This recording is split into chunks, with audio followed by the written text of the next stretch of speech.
Hi. Today I'm going to talk about why the Conatus does not ask. So, let me begin.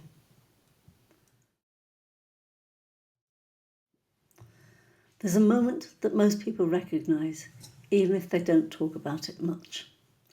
Nothing dramatic has happened. There hasn't been a breakdown, no crisis, no big decision.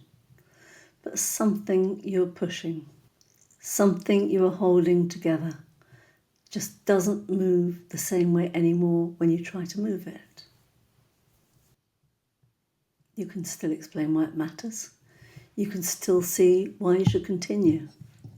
But the energy that used to carry you across that gap isn't there.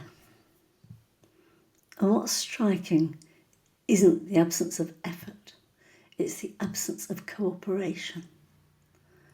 The mind is still doing the job. It's still generating reasons, plans, explanations. But the body isn't responding with the same willingness. Things feel heavier. Conversations take more effort.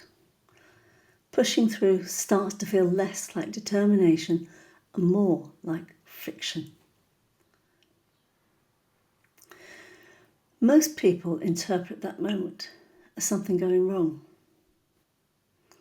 They assume they've lost resilience, or motivation, or clarity.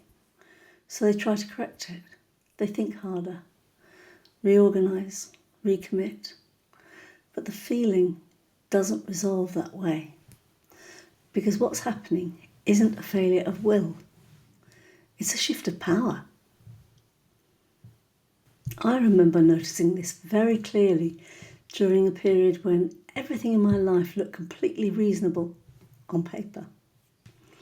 There was no dramatic stressor, nothing obviously unsustainable, but each day felt like it required a disproportionate amount of effort just to maintain the same level of functioning. At first, I treated it like something to overcome. I thought I needed to be more disciplined, more focused, and better organised. But the more I tried to correct it cognitively, the clearer it became that the issue wasn't a lack of commitment. The strain was in my body, and something deeper had already adjusted, and I was simply too late to notice. And this is where most people get confused, because we're used to thinking of limits as failures or warnings. We assume that if something stops working, we need to change our thinking or attitude.